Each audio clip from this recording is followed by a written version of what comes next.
Сайн байцгаана уу? Өнөөдөр бүтэн сайныхаа номлолыг хамтдаа хуваалццгаая. Өнөөдөр ч мөн хуучин гэрээ 1-р хаад 17-р бүлгийг уншъя. Миний надад байгаа Солонгос Байблд 545-р хуудас. 1-р хаад тэр хавцаа байгаахан 1-р хаад 17-р бүлгийг уншъя.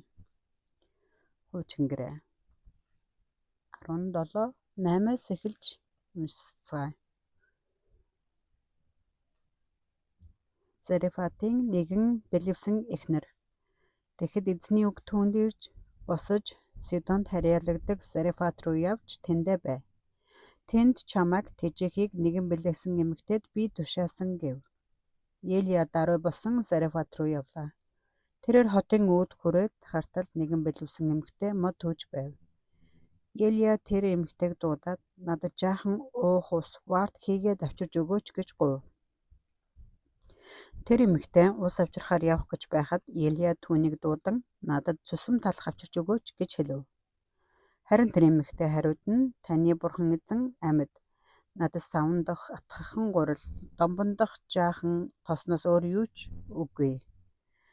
Харагтун би гэртээ харж өөртөө болон хүүдээ хоол хийхээр одоо түлээ түүж байна. Дараа нь бид өөхөх байхдаа гэв. 13. Тэгэхэд Елия эмэгтэйд бүү явж хэлснээрээ л хий. Харин байгаа юмнасаа эхлээд надад жижигхэн бэн хийгээд над руу авч ир. Үүний дараа өөртөө болон хүүдээ идэх юм хийх тун. Учир нь эзэн энэ газрын галраг дахин бороо буулгаж өгөх өдрийг хүртэл савн дах гурилж дуусахгүй, тос домч хосрохгүй гэж Израилийн бурхан эзэн айлтсан юм гэв. Тэр эмэгтэй явж Елиягийн үгээр үйлцсэн бөгөөд тэр эмэгтэй Елия болон эмэгтэйн гэрийнхэн олон өдрийн туршид хоол ундтай байв. 16. Елиагаар дамжин эзний айлтсанчлан савн дах гурилч мөн домбон доторх тосч дууссангүй. 16 хүртэл уншлаа.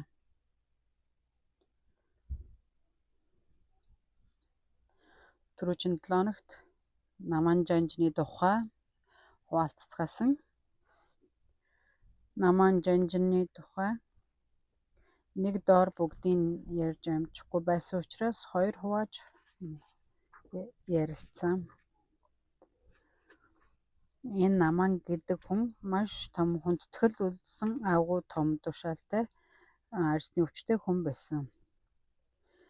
Энэ Наман жанжнаар дамжуулан тэр үед болсон тохиолдол боловч энэ болсон явдлаар дамжуулан яагаад энэ болсон явдлыг тэмдэглэдэг болсон юм бэ гэхээр одоо үед амьдарч байгаа бидэнд зарим хүмүүс гаднах дүр төрхөөрөө маш том хүндэтгэл хүлээсэн эрх тушаалтай хүн байхыг хүсдэг, мөн тэгж болцсон тийм тушаал хэрэгмтэй хүн бас байдаг.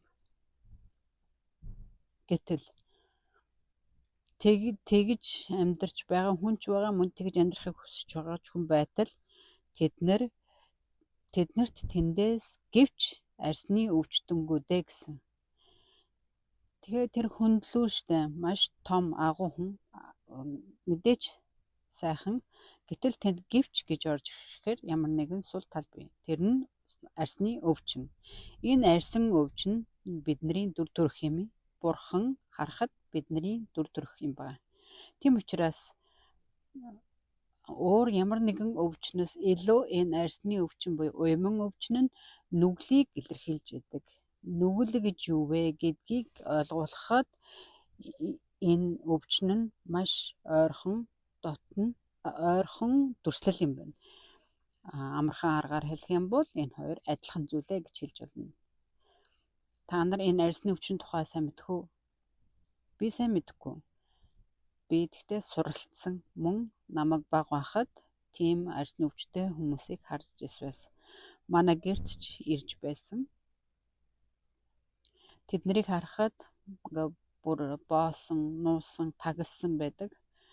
Мөн аман далисан харахад ямартайч харахад маш эвгүй хэцүү харагддаг. Нэг тийм сайхан харагддаггүй. Тийм учраас тэднээс зүхтдаг, үл ойшоодог, хараадаг, чулуу шиддэг. Тэд нартай тэгж үл харьцдаг гэсэн. Тэгтэл дараа нь сураг гэдэг газар одоо тэгээд тэнд тэд нарыг тусгаарлаж байсан. Яагаад гэвэл тэд нар тийм өвчтөн биетэй боловч энэ махан биеэр амьдарч байгаа учраас тэд нар амьдрах хэрэгтэй байдаг. Мөн тэр цуу яриа гарсан байсан. Тэр өвчтөн хүмүүс нялх хүүхдийг чанж идэх юм бол өвчнөөс идэгнэ гэсэн тийм цуу яриа гарсан байсан. Тийм учраас маш олон хүмүүс одоо айдаг байсан учраас засгийн газраас тийм арга хэмжээ авч тэд нарыг тусад нь амьдруулдаг. Тусдаа хэд хэдэн Йосов, Чонжу гэдэг 3 газар тэд нар тусад нь тусгаарлах газар гаргаж өгсөн. Тэгээ одоо бол яг ангаах ухаан хөгжөөд эм тариа эдгэдэг болсон гэсэн. За Солонгос тэр үед тийм байсан юм байж. Тэгвэл Солонгосоос өмнө олон жилийн өмнө Израиль гэдэг улсад энэ арсны өвчин туссан хүмүүс маш олон байсан. Энэ хуучин гэрээ шинэ гэрээн дээр одоо Лук буулаг дээр Есүс хэлсэн байдаг. Тэр наман жанжны тухай. Тэр үед маш олон арсны өвчтөн хүмүүс байсан боловч тэр өвчнөөс эдгсэн ганцхан наман жанжин байсан.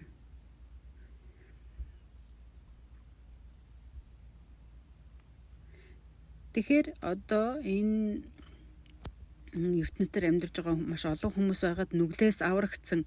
Нүгэл гэж юу вэ? Нүглээс үнэхээр одоо аврагдаж бурхантай нэг болох тэр ивэлийг хүртсэн хүмүүс энэ ертөнцид маш олон биш. Маш олон саяар амьдардаг боловч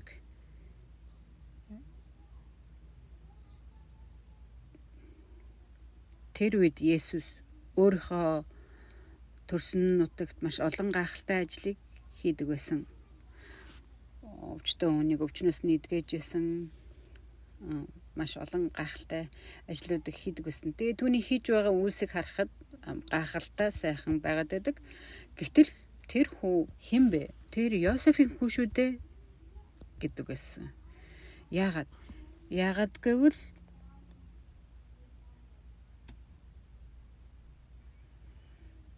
түүнийг Йосефийн хүү гэдгийг багаас нь харж авсан учраас угтаа бол тэр Йосефийн хүү биш Бурхнаа ариун сүнсээр Мария дамжуулан одоо Мариагаас төрсөн хүн Есүс. Бурхан бол үг. Тэр үг болох Бурхан өөрөө одоо махан биеэр ирсэн нь Есүс юм байна. Тэгэхээр хуучин гэрээг тодорхой мэдэхгүй тохиолдолд Есүс Йосеф болон Мариагийн хүүхэдлэг гэхээс илүү цаашаа мэдэхгүй. Тэгээ хуучин гэрээнд тэмдэглэгдсэн байгаа тэр амлалтууд тэр үгсийг мэддэг хүмүүс энэ хүн бол тэр үгийн дагуу ирсэн хүн. Исая 7-гийн 14 дээр онгон бүсгүй төрөх болно төвнөөс гарсан үрийг Имануэль гинэ гэж хэлсэн. Энийг Есүсийг төрөхөөс аль өмнө хэлсэн байсан. Бурхан тэгж хэлсэн, тэмдэглэсэн байсан. Тийм учраас Байбл хоорондоо таарч байдаг. Таарахгүй зүйл нэгч байдаггүй. Тийм учраас одоо онгон бүсгүй хүүхэд төрүүлэх болно. Тэр гэж хэлсэн тэр хуучин гэрээнд амлалтын дагуу Есүс Христийг төрж тэр үйл явдал биелэгдэх хэрэгтэй байд. Мариага Есүсийг дараа нь төрүүлдэг. Мэдээж тэнд маш олон зүйл тохиолдсон байгаа.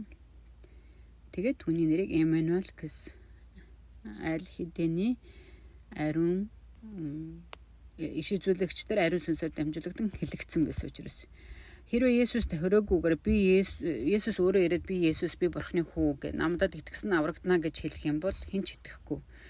Аль хэдийн энэ бүгдийг амлалтын дагуу амлалтаараа хуучин гэрээнд тэмдэглэсэн. Тэгээд тэр амлалт тавьсан хоёр хүмүүс хоорондоо амлалтынхаа цаг олон тэр газраа уулзалцж тэр амлалт биелж идэг. Гэвтэл тэр амлалтаа биелүүлээгүй хэн нэг нь ирээгүй байх юм бол тэр хүмүүс амлалтаа биелүүлээгүй гэсэн үг. Тэгтэл ингээд ирэхчгүй чимээгүй байх юм бол яах юу ч хийгээгүй. Хоорондоо ямар ч амлалтгүй орохол энэ юу гэсэн үг юм бэ? Тэгэхээр амлалт хийгээгүй юм байж ч амлалт хийсэн гэх юм бол ойлгоход хэцүү биз дээ. Бурхан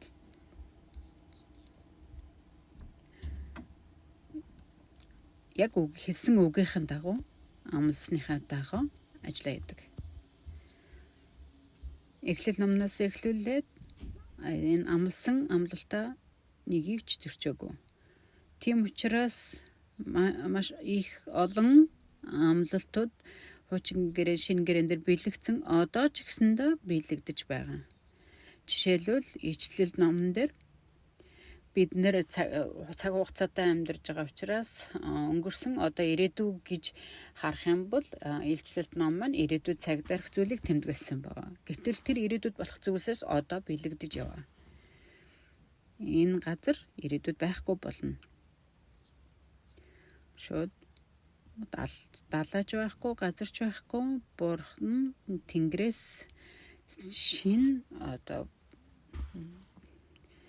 Бурхны арам бууж ирнэ. Илчлэл номон дээр би тэгж бичсэн байдаг. Бурхан хэлсэн үгэнд Бурханд итгэдэггүй л энэ Бурхны амлалт юм уу юм вэ гэдгийг мэдэхгүй. Тэгэхээр тэр хүнд эхлээд Бурханд итгэх хэрэгтэй. Тэгээ итгэхийн тулд яах вэ? Мэдэх хэрэгтэй. Мэдж итгэх боломжтой. Тийм учраас мэдхийн тулд яах вэ? Итгэл нь сонсохоор эхэлнэ. Сонсох нь хаанаас сонсох юм? Юуг сонсох юм? Есүс Христээр. Есүс Христийг сонсож иж, мэдж итгэх нь. Мэдэхгүй тохиолдолд итгэх боломжгүй. Тийм учраас энэ Байбл 66 бүлгээс бүтсэн энэ үгэн дотор, энэ амлалтад дотор хуучин гэрээ маш чухал юм байна. Хуучин гэрэн байхгүй бол шинэ гараа байх юм бол хамт байх боломжгүй. Яг гэвэл амлалт гэдэг зүйл байхгүйгээр амлагт бэлэгдсэн Есүс энэ ертөнцөөр ирсэн гэхэд хэн итгэх юм бэ? Харин солирсон гин. Гэтэл хуучин гэрээн дээр тэмдэглэсэн учраас хуучин гэрээн дээр тэмдэглээд Есүс ирэхэд хүртэл солирсон гэж байсан юм дээ. Иохан бүлгийн 8 дээр фарисеучуудын багш нар Есүстэй одоо ярилцаж байхдаа тэгж бодож байсан. Ойлгохгүй байсан. Энэ солирсон юм бэ? Энэ юусоо ч төр шүглсэн байна гэсэн. Тийм учраас энэ хуучин гэрээ өнөөдөр уншсан энэ Зарефатын бэлэвсэн эмэгтэй түүний итгэлийг хамтдаа хуваалцахаар өнөөдөр энэ бүлгийг уншсан. Энэ тухай би маш их уншиж байсан, маш их номлодогч байсан, итгэдэгч байсан. Гэтэл энэ үгийг 2 дугаар хаад дээр бичигдсэн наман жанжны тухай уншиж байхад түрүүнд Луг бүлэг дээр Есүс хэлсэн шиг наман жанжныг магтсан мөн Зарефатын бэлэвсэн эмэгтэйг ч ихсэн магтсан байсан. Тэгэл хэдүүлээ юу ч гэсэн тэрийг хайж олцгоё. Луг 4-ийн 25-ыг олж уншицгаая. Луг 4-ийн 25. За би уншия. Есүс хэлсэн үг юм байгаа. Харин би та нарт үннээр хэлье. Илиягийн өдрүүдэд 3 жил 6 сарын турш 3 жил 6 сарын турш Тэнгэр хаагдан бүх газар их өсөглөн болох үед Израильд бэлэвсэн эмэгтэйчүүд олон байсан.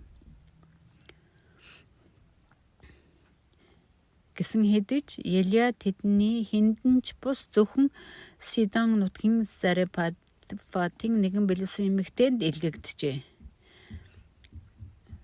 Тэр олон бэлэвсэн эмэгтэйнд ганцхан Сидон нутагт байсан Зарефатын бэлэвсэн эмэгтэй рүү илгээгдсэн гэсэн. Энэ бэлэвсэн эмэгтэй. Энэ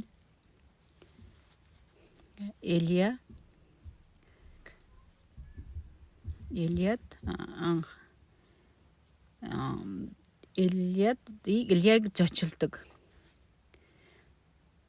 Тэгээ энэ өнөөдөр уншсан хэсэгтэй холбоотой. Есүс ямар нэг үгийг хэлэхдээ хуучин гэрээн дээр тэмдэглэгдсэн үгийг биднэрт тэр үед маш олон хүмүүст ухаалцж гэж тайлбарлаж байсан. Тэгээд наман жанжны тухай энд хэлсэн байдаг. Өнөөдөр бид болохоор Зарефатын бэлэвсэн эмэгтэй наман ганцхан маш тодорхой одоо тийм өвчтэй тийм одоо жанжин байсан тухай байсан. Өнөөдөр болохоор бэлэвсэн эмэгтэй тухай хэдүүлээ хуваалцгаая.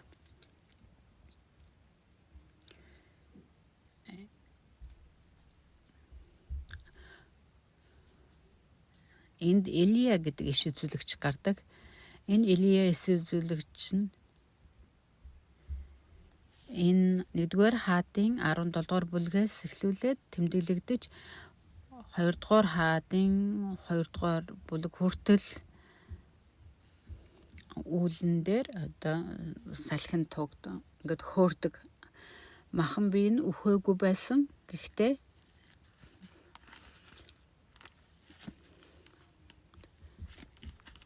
амьд чигээрээ ганцхан Энок болон Илия хоёр л байсан. Есүс махан биеэр ирж тэгээ тэр одоо цовдлогдож үхээд дахин амилж тэр дэшигээ хөөрсөн. Энэ Илия болохоор амьдараа хөөрсөн. Илия нь энэ үед болохоор Мосе, Самуэль энэ хуучин гэрээн дээр тэмдэглэгдсэн хүмүүс энэ Илия, энэ Елиша энтергээ байдаг. Энэ Илия энэ үеийн Бурхны одоо иш үзүүлэгч. Тэгээ тэр юу хийдэг юм бэ иш үзүүлэгч? Бурхны хэлсэн үгийг ард түмэнд яг тэр чигээр нь дамжуулдаг хүмүүс байсан. Өөрийнхөө бодол, өөрийнхөө төсөөллийг хольж болохгүй. Өөрөө одоо Илия гэдэг хүн байхгүйгээр зөвхөн Бурхны үгийг яг тэр чигээр нь л хэлнэ. Нэг өсөндөө уцаар ярихад утас гэдэг зүйл бол ганцхан хоёр харилцагч хүний үгийг шууд дамжуулдаг шиг. Тэр үеийн иш үзүүлэгч Бурхны ард түмэнд Бурхан болон хүмүүсийн хоорондох одоо холбож өгдөг ажлыг хийдэг байсан. Энэ үед Ахаб гэдэг хаан байсан. Ахаб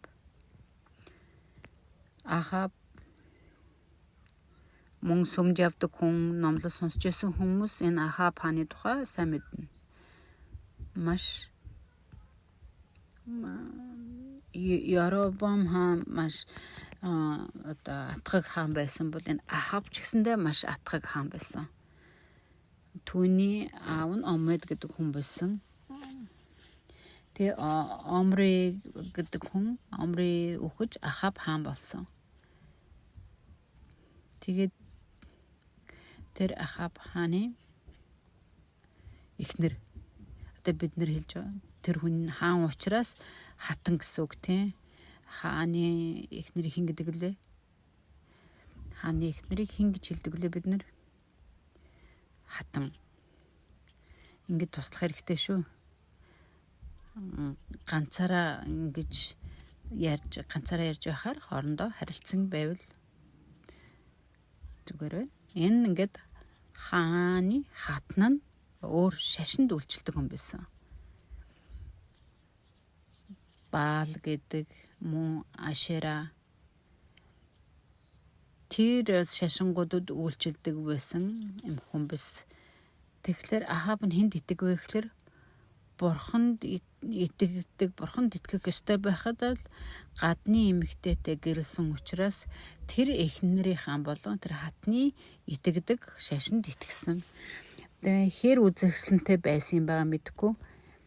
Ямар тач тэр эмэгтэйг сонгосон.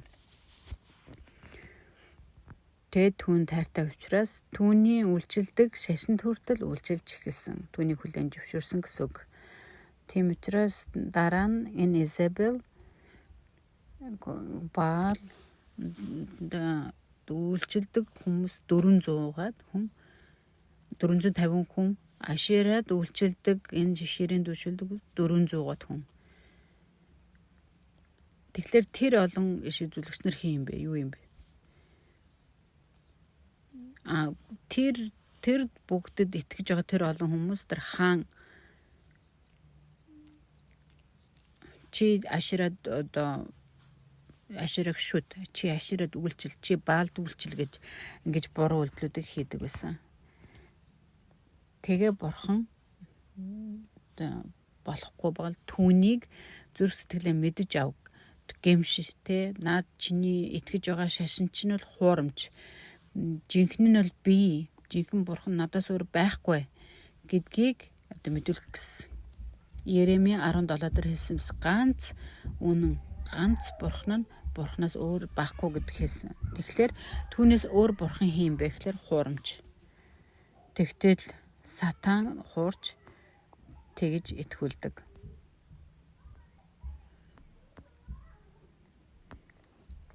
Энэ Илия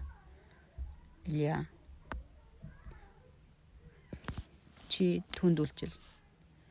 Абель дээр очиод би ингэж залбирахад одоо ган гачиг болох болно гэж хэл. Тэгээд одоо бурхны өмнө хэлсэн үгийг сонсоод Ахаб хаан дээр очиод би ингэж залбирсан чинь тэрийг сонссон Ахаб ямар байх вэ? Дуртай байх уу? Тэрэнд итгээгүй. Тэгтэл нэг 2 өдөр биш, 1-2 сарч биш. Хэдэн сар болсон ч бараа орохгүй байсан. 1 жил болсон бараа ороогүй. Тэр үед яаж эхлэх вэ?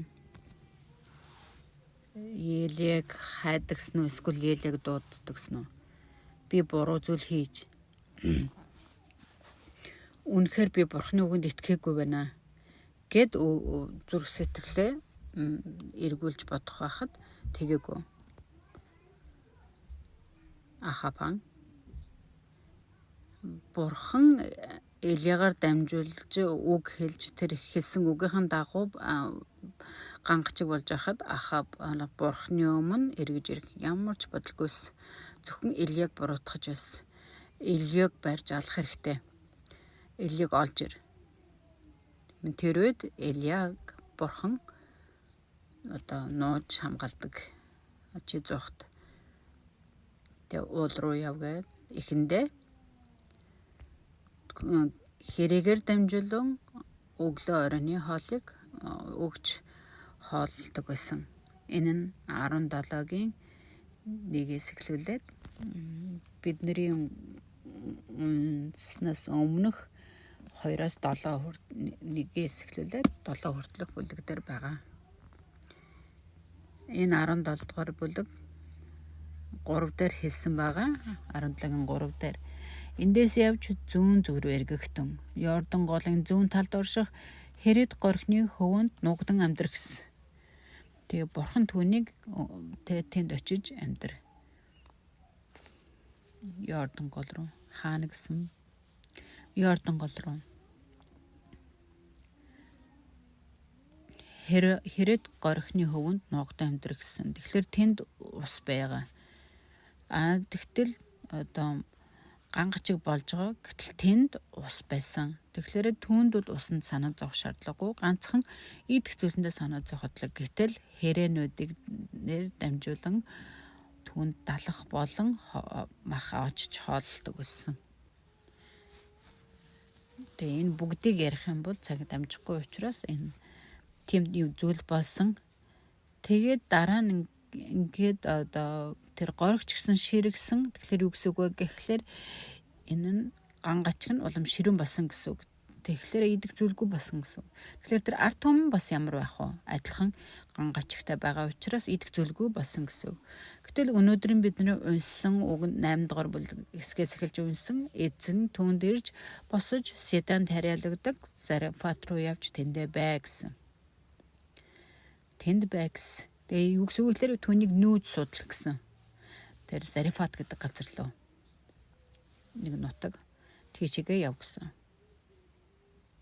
Тэнд очивол чамайг тэжээх нэг эмэгтэй байгаа гэсэн.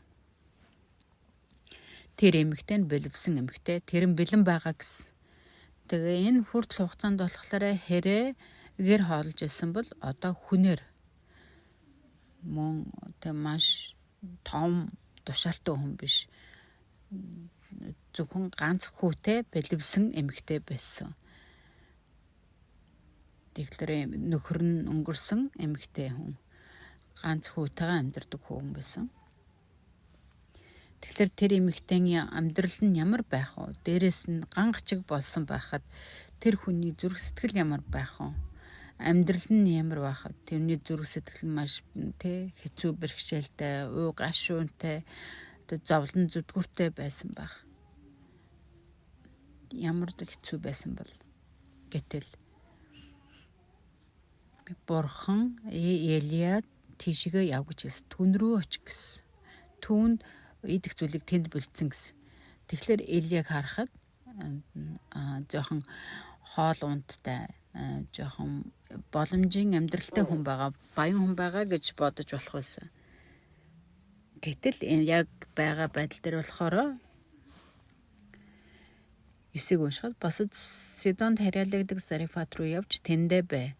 Тэнд чамайг тэжээхийг нэгэн бэлэвсэн эмэгтэйд би тушаасан гэсэн. Энэ ингээд ханзаар битсэн учраас шууд ойлгохдохгүй байж магадгүй. Гэхдээ энэ тэжээнэ гэдэг нь болохоор хооллохыг хэлж байгаа. Одоо түүнд ингээд хоол хүнсийг бэлдсэн л гэсэн үг. Тэгвэл өнгөрсөн удаа хэрэгээр намайг хоолсон юм чинь энэ удаа жоохон одоо гайгүй боломжтой хүнээр одоо хооллох байхаа гэж бодож болох. Гэтэл энэ үгийг харж байхад 10 дугаар хэсэг дээр Елио дараа босон Зарефат руу явлаа. Тэрээр хотын үд хүрээ тартал нэгэн бэлэвсэн эмэгтэй мод түүжвэ гэсэн. Тэгээд тэр хэлсэн газар руу явж байхад нэг бэлэвсэн эмэгтэй модыг түүгээд байж исэн. Модны мөчрийг түүгээд байж исэн. Тэгтээ энэ хүмүүс болов энэ модны мөчр түүж ийнэ гэхлээр ямар нэгэн зүйл хийж идэх гэж байгаа гэсэн үг. Гал тавьж. Тэр мод түнэ гэдэг чинь юу вэ? Гал түлнэ гэсэн үг. Энд 12 дээр хэлэхдээ ингэ тэмдэглэгдсэн байна. Тэр эмэгтэй хариуд нь таны бурхан эзэн амьд надад савндах атгхан гурал домбондох жаахан тосноос өөр юу ч үгүй. Харагтун би гэртээ харж өөртөө болон хүүдээ хоол хийхээр одоо түлээ түлж байна. Тэгэхээр тэр хоол хийхин тулд тэр түлээ түлж байгаа. Ердөө л хоёрхан дөмөчр. Хэр том юм мэдгүй, хэр жижиг нь мэдгүй. Төсөөлөд үзтээ хоёрхан мөчр. За энэ тухайд дараа нь хэдүүлээ ярив. Эндээд модыг түүж исэн. Тэгээд тэр хотоос гарч ирсэн эмэгтэй мод түүж исэн. Тэгээд тэр эмэгтэйг дуудсан. Тэгээд дуудаад надад ус өгөөч гэж гуйсан. Гэтэл тэр эмэгтэй ойлголоо. Тэгээд тэр эмэгтэй ус авчрахаар явдаг. Гэхдээ энэ эмэгтэй тэр ус өгөөч гэж гуйж байгаа хүн хинбэ гэдгийг мэдчихсэн юм шиг байгаа. Тэр байдлыг харахаар энэ эмэгтэй Бурхан үйлчилдэг эмэгтэй. Итгэлийн амьдралаар амьдрдаг эмэгтэй анхаарах боломжтой. Тэгээгүй тохиолдолд мэдэхгүй. Тэгээ дараа нь ингээд ус авах гад явчил түүнийг талах барьж ирээч гэсэн. Тэгээ надад ингээд талах хийж ирээч, бин хийж ирээч гэж хэлсэн. Надад өгөөч гэсэн. Тэр үед энэмэгтэй Бурхны хүн байтал арай дэндүү юм. Өөрөх нөхцөл байдлыг харахад яагаад надад талах байхгүй. Ганцхан атга гурал байна. Тэр байгаа гурал нь атгахын гурал. Нэг атга гурал хэр атгахын гурал гэдгийг ямар хэмжээ гэж хэлж байгаа. Та нар атга гурал гэж хэр хэмжээний гурал байгааг мэдхүү. Энэ нь нэг ийм нь атга гурал уу, ийм нь атгахын гурал уу? Энэ атгах гурлыг атгахын гурал. Та нар дэванж явах бол өөр хэмбэд явах лээ. Айлч сүмэс одоо үлсэр гэж хинч энэ атга гурлыг мэддэг гэд яваачнд явахгүй шүү гэж хэлэх байх. Яваачн руу явахын тулд уйман өвчтөн одоо арьсны өвчнөөсөө бүтэн арилдаг шиг бидний зүрх сэтгэлд байгаа нүгэл цэвэр болтлоо угаагдчихж бид нар явж юм. Тэгээ тэр арьсны өвчин угаагдаж цэвэрлж байгаа нь бид нар нүглээс яаж үйлчлэгдэж байгааг зааж өгдөг. Тэгээ энэ атга гурал. Одоо атга гурал энэгээр юу их юм бэ? Талах. Тэгээ хэр үлдэх вэ? Тэгээд тос нь жоохон байгаа гэсэн. Жоохон тос байгаа гэсэн. Энэ нь юу гэлж байгаа? Тэр ган гачхаас болоод баг багаар эцсээр ингээд хугацаа ихэнд мэдээж баг багаар идэж байгаа тэр хэмжээнд үлдсэн биш. Ихэндээ уйл сайхан элбэг идчихсэн байх. Гэтэл ган гачиг үргэлжилсээр сүүл рүүгээ үлдсэн тэр гурал нь тэр хэмжээний байсан. Тэгэхээр энэ билевс эмэгтэй тэр хотоос гарч ирсэн шалтгаан нь тэр иш үзүүлэгч Илия Эрик гэж байгаа тэр хүнтэй уулзаад түүнийг ингээд идээд ээжээр ингэж их барь гээгүй тийм зүрх сэтгэлээр биш. Илияг ирнэ гэж бодоочгүй. Зөвхөн энэ бүх төгсгөл одоо хадгалж чад. Энийг идэхээр яах вэ? Энэ атга гурлыг идчих юм бол одоо ингээл ган гачиг нь үргэлжлээд миний энэ атга гурал идээд дуусах юм бол би одоо өсөж өгөх юм байна. Гэтэл 18 дугаар бүлэг дээр очиод Бурхан Илиягаар дамжуул Ахавд очиж хэлэх гэсэн үг байдаг. Тэр байдлыг харахад 3 жил 6 сар ган гачигтай байсан. 3 жил. Тэр хэмжээний хугацаа орсон юм шиг байна. Тэгтэл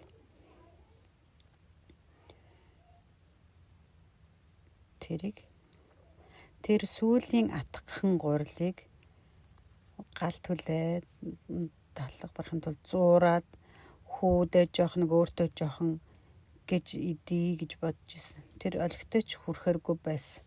Тэрийг жоохон жолтохоо идээд тэрийг идчихвэл би мөнхийн амьдралтай байх юм байна гэж биш. Зөвхөр би өгөхөөс аргагүй байна гэсэн байдал дээр ирсэн юм бихтэй. Гэтэл Бурханы хүн түүнд хэлсэн үг нь маш гайхалтай үг байсан. Яг ийм нөхцөл байдалд орвол Елия шиг хүн ирэх хүнд надад ус өгөөч гэд хүлээж бай гэд ганц ус барьж ирэхгүй даллах хүртэл ингээд ганц усыг ч биш даллах хүртэл авчирж өгөөч гэсэн. Тэгтэн шалтгааныг хэлдэг. Өөрийнхөө нөхцөл байдлыг хэлдэг. Өөрийнхөө доторх зүрх сэтгэлийг хэлдэг. Надад атга гурилал байгаа. Жохон тосох. Эднэр нь миний сүүлийн л хүнс юм баг. Энэ жохон үлдсэн зүйлээрээ би хүүхдтэйгээ л хуваалцаж идэхийн тулд маш удаан явахыг мэдэхгүй ч гэсэндээ энийг идээд би одоо өөхөх бахтаа гэж хэлсэн. Энэ нь юу гэсэн үг вэ?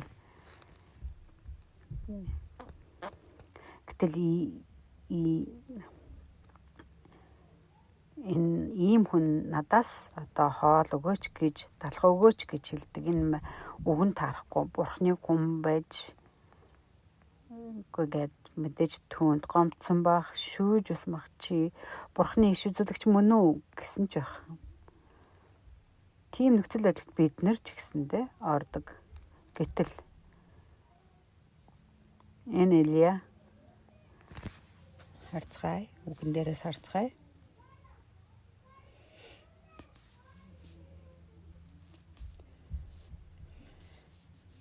Арангуруу Илия эмэгтэйд бүү явж хэлснээрээ л хий. Бүү гэсэн.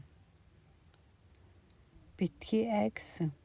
Байбал битгий гэдэг үг маш олон гардаг. Хуучин гэрээнд ч гардаг, шинэ гэрээнд ч гардаг. Яагаад битгий гэдэг юм бэ?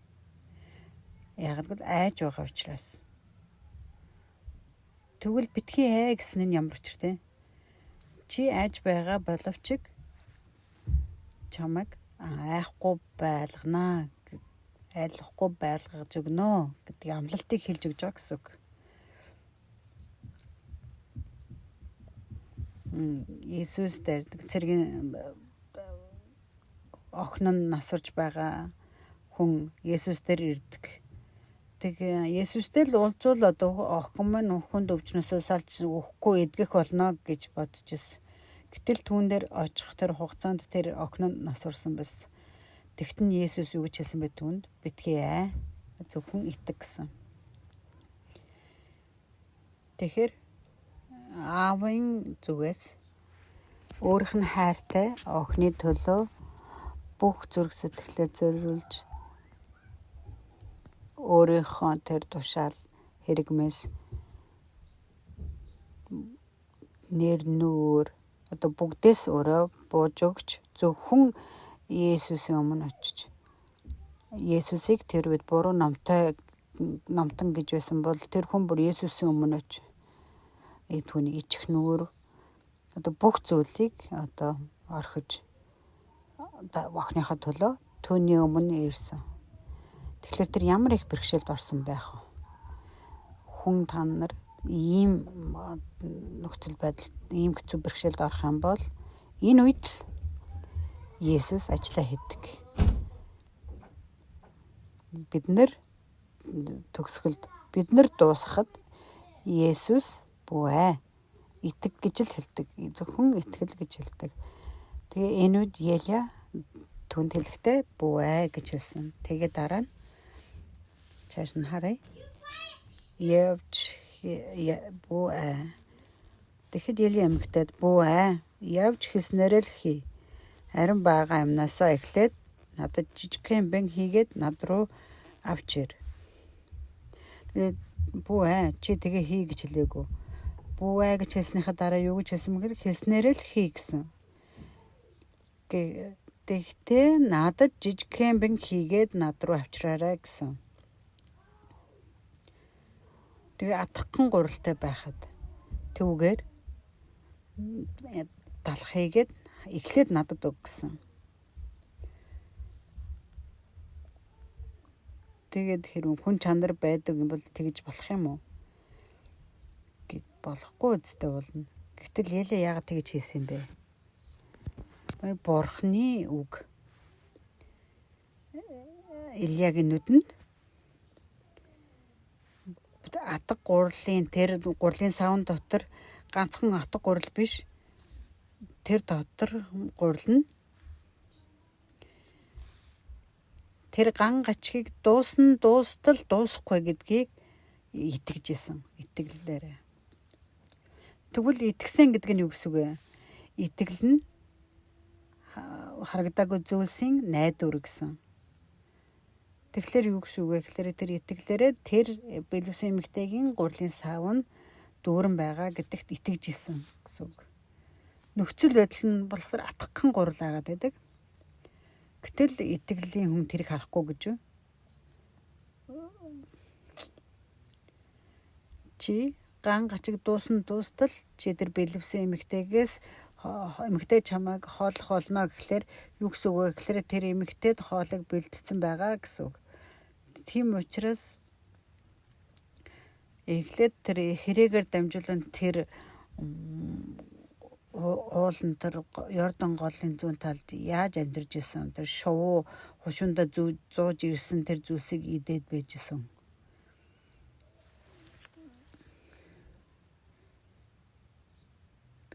Тэгтэл бурхан тэгж ажиллаа хийдэг. Тийм учраас энэ бэлэвсэн эмэгтэй тэр Елия иш үзүүлэгчийн хийснээр хийдэг. Тэгээд эхлээд чи өөрөө хүүхдүүдээ хоож ичээд надад авчираар гээгүй эхлээд надад өг гэсэн. Тэгээд дараа нь хүүхдтэйгээ идэх юм хийж идэгсэн. Тэгэхээр энэ Илиягийн итгэл дотор тэр савн дотор дүүрэн байгаа тэр гурилыг харсан уу хараагүй юу? Харж байгаа гэдэг нь хоёрдугаар хаадын 6 дугаар бүлэг дээр Элиша гэдэг иш үзүүлэгч гардаг. Тэгээд тэр үед ч гэсэн энэ Арам хаан Израилийг эзлэх гэж янз бүрийн арга хэрглэж тагнуулуудыг явуулдаг байсан. Явуулсан тагнуулч бүр нь баригдчихсэн. Яагаад тийм бэ? Юу болоод байгаа юм бол? Тэгтэл тэр үед энэ хаан бид нар ингээд 7 удаа тагнуулчаа ингээд явуулахад яаж бид нарыг тагнуулчиг явуулж мэдэж байна вэ гэсэн. Тэгт нэг нь тэр улсад Элиша гэдэг иш үзүүлэгч байдаг. Тэр иш үзүүлэгч нь таныг ордон дотроо ямар ч үг хэлсэн бэ таныг мэдж байгаа гэсэн. Одооныхаар хэлвэл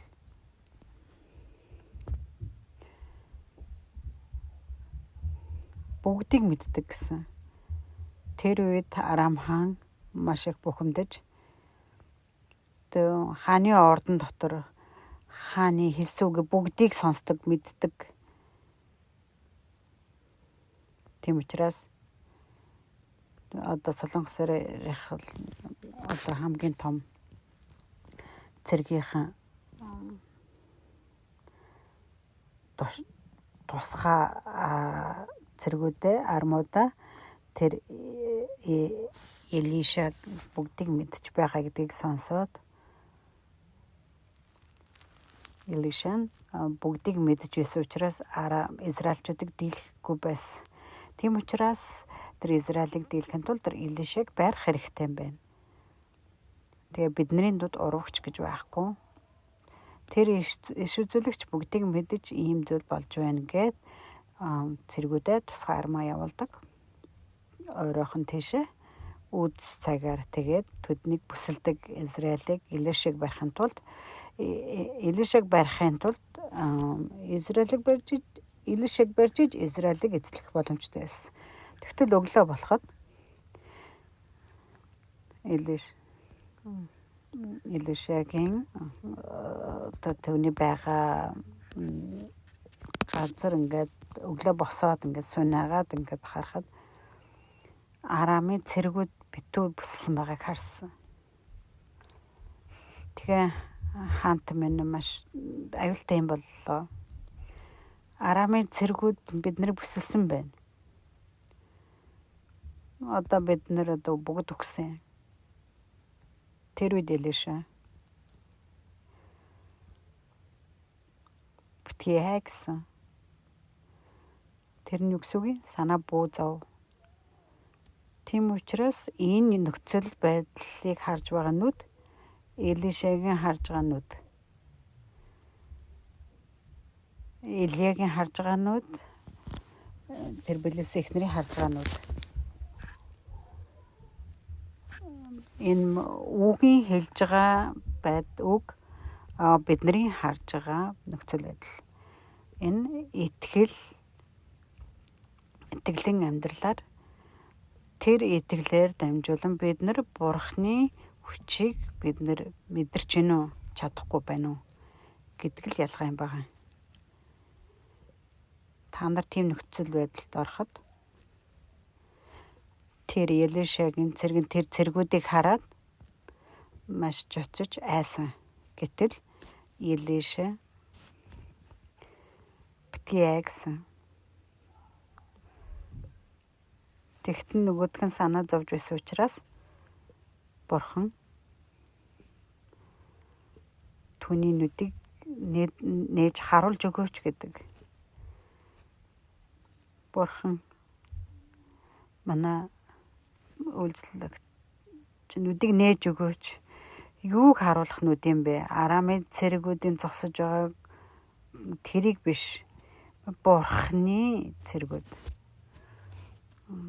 Галан мод болон галан зэвсэгтэй хамгаалж байгаа Бурханы цэргүүдийг харуулж өгөөч гэсэн. Тэр үед түүний үйлчлэгч харж тэдний гадна талд нь Бурханы цэргүүд хамгаалж байгааг олж харсан.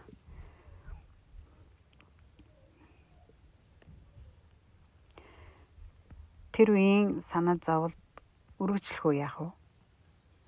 Ойлгож байна уу? Өөрийнх нь харсан тохиолдолд, өөрийнх нь өдөр харсан тохиолдолд айж байсан.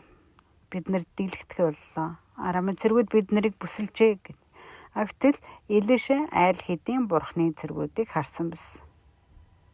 Тийм учраас Бурхан надад харагдаж байгаа тэр галан мод галан цэргүүд болон галан морд галан зэвсэг барьсан цэргүүдийг Бурханы цэргүүдийг харуулж өгөөч гэж түнд хэлдэг. Тэгэхээр тэр ямар нүдийг хэлж байгаа юм бэ? Тэгэхээр итгэлийн нүдийг хэлж байгаа. Өнөөдрийн бид үнсэн Зарифатын Билипсэн эмэгтэй. Яг Элишагийн үйлчлэгчийг энэ юу вэ? Тэг ганцхан атхан гурилтай гэж яхад энэ хамгийн сүүлийн хол байхад хайрлаж байгаа тийм жоохон үлдсэн зүйлээ ингээ хүүхдтэйгээ идэж хахад энийг идэхэд одоо үхэл үлдэж байхад чинь эхлээд надад хоол хийж өг гэдэг энэ юу вэ? Гэ амин ингээд түнд хоол хийж авчирч өгөх байх боломжтой үгүй. Гэтэл үгэнд за харцгаая үгийг 14 дээр хэлсэн байгаа. Учир нь эзэн энэ газрын гадрах дахин бороо буулгаж өгөх өдрийн хүртэл савандах гурилж дуусахгүй. Тостой домч хоосрохгүй гэж Израилийн Бурхан эзэн айлтсан юм гэв.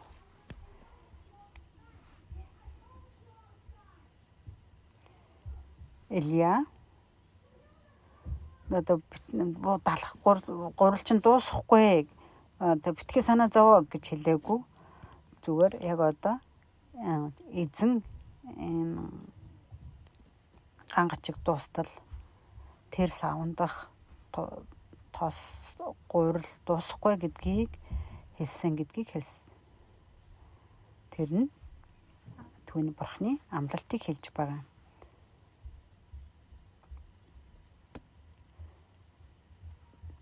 Тэгэхээр энэ үгээр Элиян одоо яг л Бурханы хэлж байгаа үгийг яг тэр чигээр нь дамжуулсан.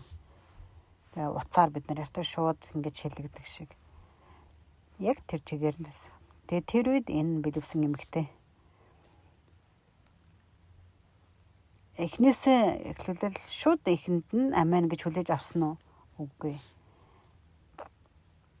Энд итгэх үү, байх уу гэж эргэлзэх. Энэ үннийг мэдэхгүй бол яаж чадах? Итгэх боломжгүй учраас түнд янз бүрийн бодол орж ирсэн баг.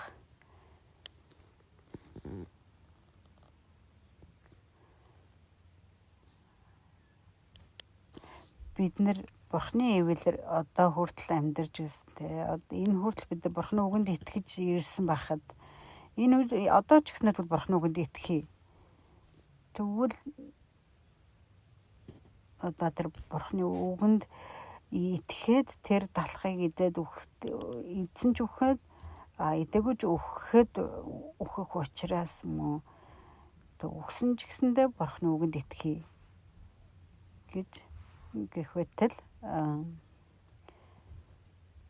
энэ Билевсэн эмэгтэй болохоор Бурхны үгэнд итгэх зөвөрөө түүний зүрх сэтгэл эргэс. 15 дугаар бүлэг дээр тэр эмэгтэй явж Елиагийн үгээр үйлдсэн бөгөөд тэр эмэгтэй тэгээд тэр явсан үйлдсэн гэдэг нь юу гэсэн үг вэ гэхээр тэр итгэсэн гэсэн үг. Хүлээж авсан гэсэн үг.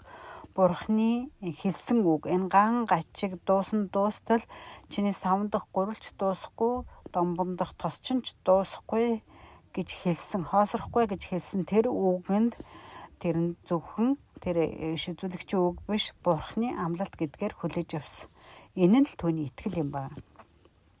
Тийм учраас тэр итгэлийг одоо тэр биеэр үзсэн учраас тийм учраас тэр одоо тэр гурлаар одоо талах барьж Илиад тэгээд тэр үед аав нь яасан биш хүүхэд нь яаж байсан бол тэгээд тэр хүү ингээд талах барьж ахт маа ээж энэс ингээд над үнэртэй гоё амттай байхт нь ээж минь сайхан хоол хийж байна надад өгөх бахтаа гэж бодож идэл тэгээд ээж наваа явчлаа гэж бодвол тэр хүү яах вэ?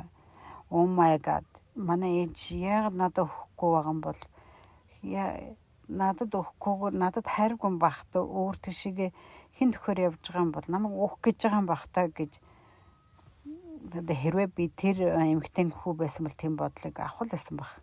Янз бүрийн бодох баг. Гэтэл тэр хүү ингээд хажуунаас ингээд үнэртэй л ингээд идэх бахтагаа гордол үжитл хүлээжээ гिचээд аваа явсан. Гэтэл хүүн одоо савн дотор юу байгаа юу ч байхгүй байхад түүний нүдэнд л бүр хоосон сав харагдана. Гэтэл бид нар дахин хийгээд идэхэд болно. Хүлээжээ гэж явсан. Тэгээ Элиагийн өмнө түүний талхаа хийсэн барьсан талхаа аваач өгсөн. Надад эхэлж өгөөд дараа нь дахин хийгээд идэгсэн. Тэгээд тэр эмэгтэй талхаа бариад Илиад очсон. Тэгээ буцаад ирэхэд ус үзмэн жуус хувирдаг шиг тэр Билевсэн эмэгтэйгийн савн дотор атхан гурил байсан чинь тэнд гурил байсан. Тэгээ ахаад тэнд гурилтай байсан тэр гурилын савн дотор. Ийм одоо амтаар итгэлийн амьдралаар амьдардаг. Бурханд итгэж Бурхны итгэлийн амьдралаар ингэж энэ амтаар амьдрах нь үнэхээр сайхан. Итгэлийн амьдралаар амьдрч чадахгүй бол аврагдсан ч гэсэндээ өөрөө хийх хэрэгтэй, өөрөө хичээх хэрэгтэй. Хэцүү, энэ нь хэцүү. Энэ найдасыг ч өгдөг. Тэгээд тэр ганц атга гурлаар тэр талах бариад ирэхэд тэр буцаад ирэхэд нь савн дотор сони юм да. Би гарцаагүй тэр гурлыг дуусгасан да. Гэтэл яа дахин гурал байгаа бол. Тэгэл дараа нь ирэхэд дахиад гурал нь байжсэн. Нөгөө тосонч байжсэн. Энэ хүүч тэр ээж тэр маш их гайхна үсттэй. Тийм учраас ган гачиг дуустал Елиатай хамтад тэдний гэр бүл нэг ч өлсөөгүй хоолтой тэр ган гачгийг дуустал хоолундтай байсан. Нэг газар харъя дахин 16 Илиагаар дамжин эзний айлдсанчлан савндах гурилч мөн домбон доторх тосч дууссангүй.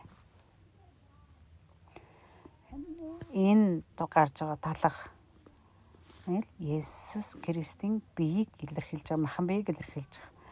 Нөгөө талаар хэлэх юм бол үгийг хэлж байгаа юм.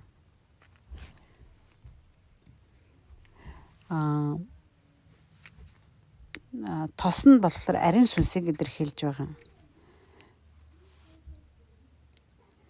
Бид нэр итгэлийн амьдралыг бас энд зааж өгж байгаа. төрүүчүүдээ наман жанжны амьдралаар яаж бид нар нүглээс аврагдах вэ? Нүглээс уучлагдах вэ гэдгийг хуваалцсан. Өнөөдөр энэ удаа болохоор аврагдсны дараа бид нар итгэлээр яаж амьдрах вэ?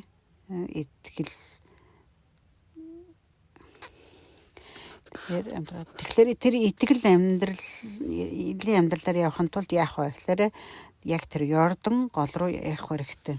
Миний харж байгаа нөхцөл байдал биш. Үгээр харах уу. Тэгэхээр өдөр бүр тэр талхны гурил дуусахгүй, тос дуусахгүй хахад ямар ажиргалтай байх вэ? Маш их талархууштай байна үстэй. Тэгэхээр хэдүүлээ нэг шинэ гэрээн дээр нэг үг харцгаая.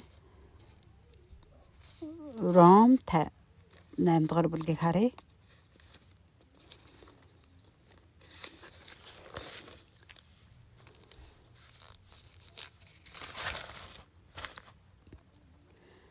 Ром 8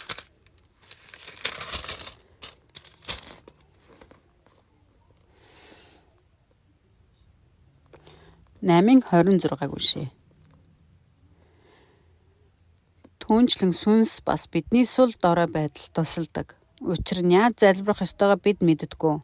Харин сүнс өөрөө үгээр илэрхийлшгүйгээр яолон бидний төлөө зуучлан гуйдаг. Энд ариун сүнс гарч байна. Тэр сүнс Есүс явсны дараа ариун сүнс аврагдсан христчингүүд ариун сүнсийг авдаг.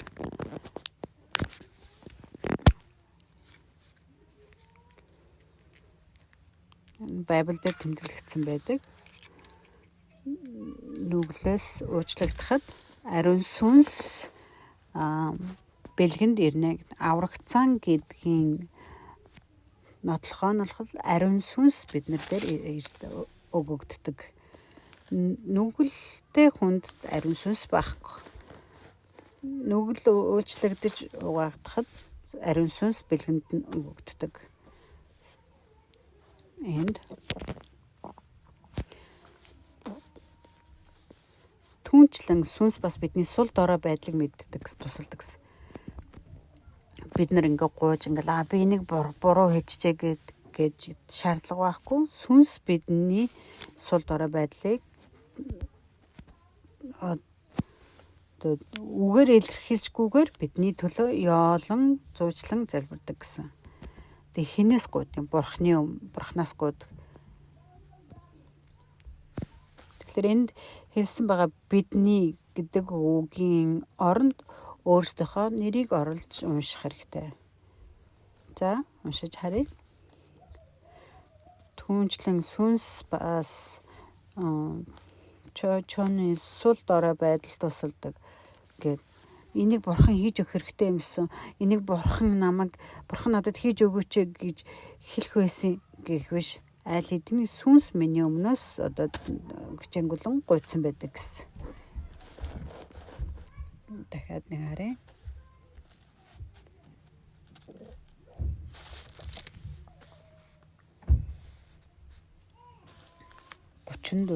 Ялалдаг нь хэ юм бэ? Христ Есүс үхээд бүр амьлуулагдсан. Бурхны баруун талд буй агаад бидний төлөө зуучлан гуйдаг нэг юм. Хэн?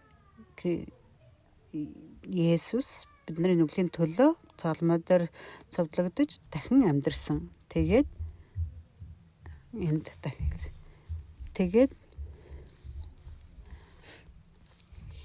Христ Есүст үхээд бүр амьлуулагдсан. Бурхны баруун талд буй агаад бидний төлөө зуучлан гуйдаг гэсэн.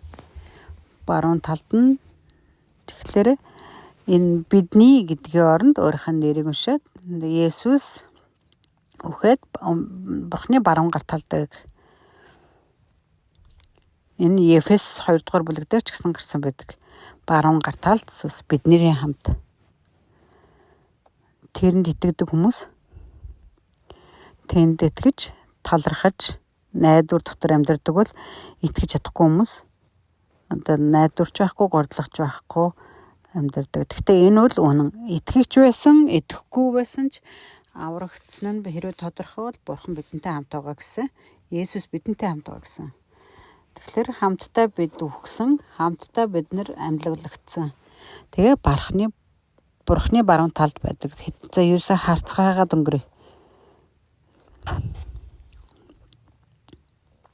Бурханы баруун талд буй агаад бидний төлөө зуушлан гуйдгаа гэсэн. Тэгээ Бурханы баруун талд гэсэн. Тэгэхээр та нарын төлөө, миний төлөө тэр зуушлан гуйдаг. Хэн зуушлан гуйгаад байгаа? Есүс. Ариун сүнс. Эфес 2 дугаар бүлгийг харъя.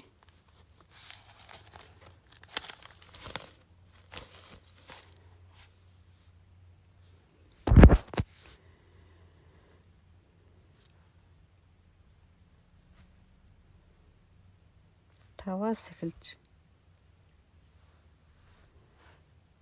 алдаа зорчил дотроо өгсөн биднийг Христтэй хамт амьд болгосон юм. Та нар нагүйслэр аврагдсан бил гэсэн. Алдаа зорчил дотроо бид орсон.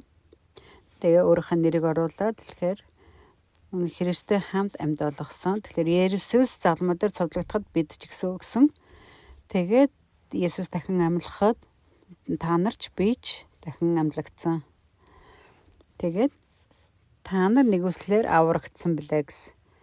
Тэгээ аврал бол ивэлэр нэгүслэр юм байгаамаа. Төлбөр байхгүй. Энэ бол үнгүй. Тэгээ дараа нь 6 дээр хэлсэн. Христ Есүс дотор биднийг түүнтэй хамт амьлуулж хамт тэнгэрлэг оршихуйд суулгасан нь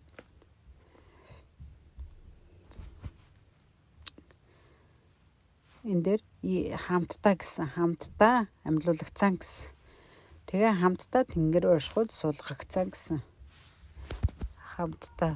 Тэгэхээр бидний сүмтэй хамт гэсэн үг. Энэ Христ Есүс дотор биднийг түүнтэй хамт амьлуулж хамт тэнгэрлэг оршихуйд суулгасан. Энэ нь Христ Есүс дотор бидэнд хандсан түүний нэгүслийн хэмжээшгүй байлгийг ирэх үеүүдэд үзүүлэхийн тулд юм гэсэн. Тэгээд 8 дугаар бүлэг та нар нэгүслийн учир итгэлээрээ аврагдсан.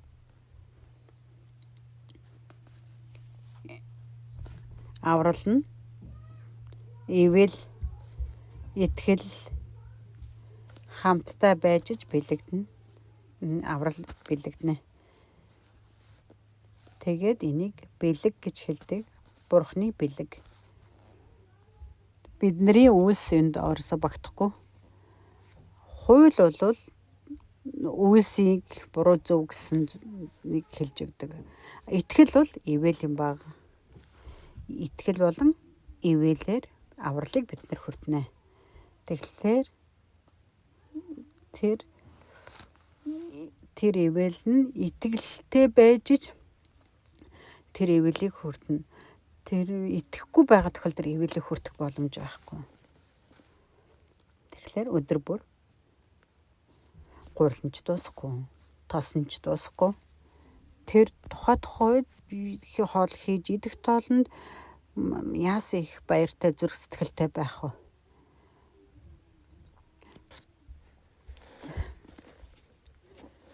Энэ гэр бүл ямар ажиргалтай байсан бол бидний амьдрал дотор ч гэсэн өдөр бүр энэ талах энэ тос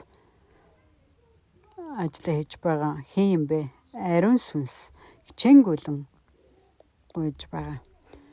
Тийм учраас бид нар хүртэж байхад талархаад аль ивэл дотор л ингээд итгэлийн амьдралаар амьдрах нь маш Бурханд таалагдвартай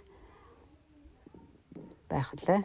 Тийм учраас Бурханы хүсэл дотор Бурханы тэр талархах тэр ивэл дотор итгэлийн амьдралаараа ингээд амьдрах нь одоо сайхан болов гэж бодож байна.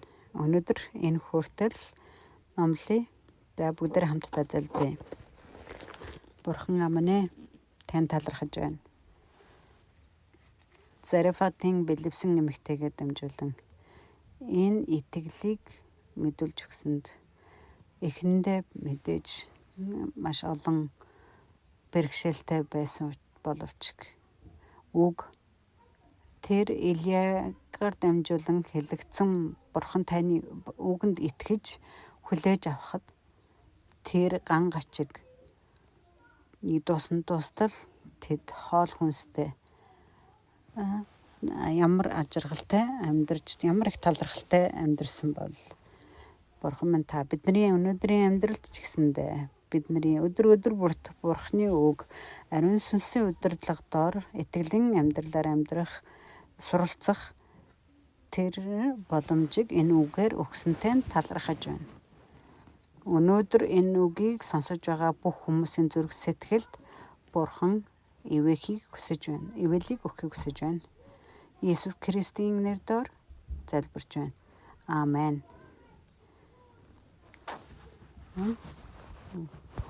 За ингээд амлаад тусгай. Талархаж байна. За баяртай.